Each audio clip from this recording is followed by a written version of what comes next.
नमस्कार दोस्तों। उत्तर प्रदेश के कन्नौज में सिपाही को गोली मारने वाले हिस्ट्री सीटर मुन्ना यादव का घर कई बार नापकर 2 बुलडोजर लगाकर 1 घंटे में गिरा दिया गया। उत्तर प्रदेश में लंबे समय से बुलडोजर ही न्यायिक अधिकारी का प्रतीक है। गुंडे माफियाओं के खिलाफ बुलडोजर की कार्रवाई तो यही बताती है, मगर उत्तर प्रदेश में ही यह न्यायिक अधिकारी यानी बुलडोजर चलवाने वाले सरकारी अफसर बीएचयू की छात्रा के साथ रेप करने वाले भाजपा आईटी सेल के तीनों दरिंदों की तरफ देखने तक की जहमत नहीं उठा पा रहे हैं।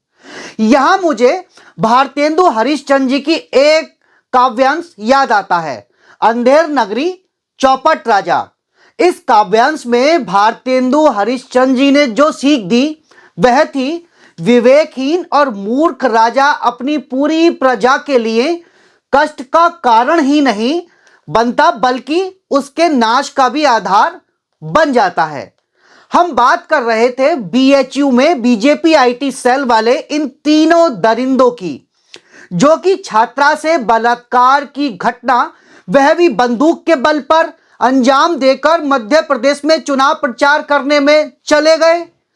तीनों दरिंदों के फोटो मोदी के साथ, योगी के साथ, पार्टी अध्यक्ष जेपी नड्डा के साथ, स्मृति ईरानी के साथ, बीजेपी के तमाम नेताओं के साथ हैं।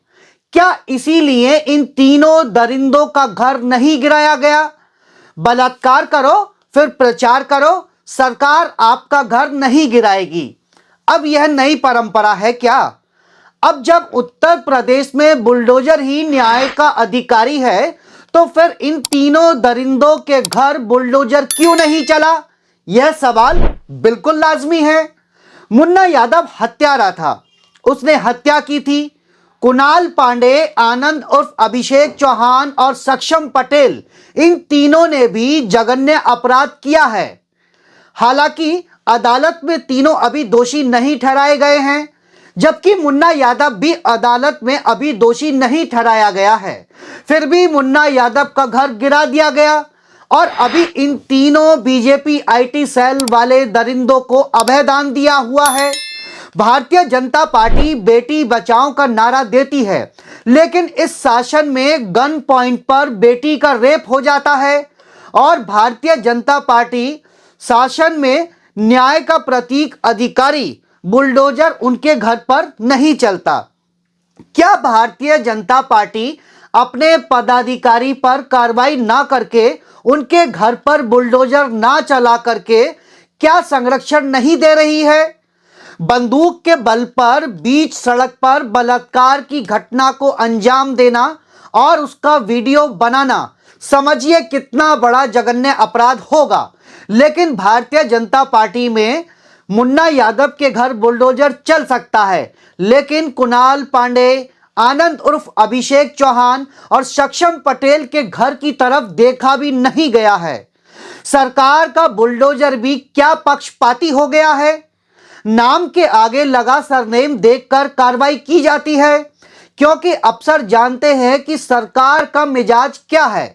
मुन्ना यादव ने अपनी पत्नी के साथ और नाबालिग बेटे के साथ मिलकर गिरफ्तार करने पहुंची पुलिस पर फायरिंग कर दी थी।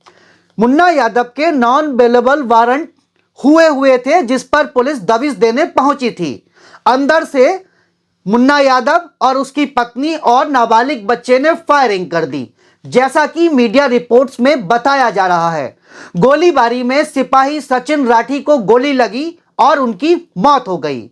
हम किसी अपराधी के पक्ष में नहीं हैं, मगर सवाल उठाना लाजमी है कि जो अपराध मुन्ना यादव ने किया है उससे कहीं कम जघन्य अपराध कुणाल पांडे, अभिषेक चौहान और सक्षम पटेल ने भी नहीं किया है, मगर सरकार यहां पक्षपात क्यों कर रही है?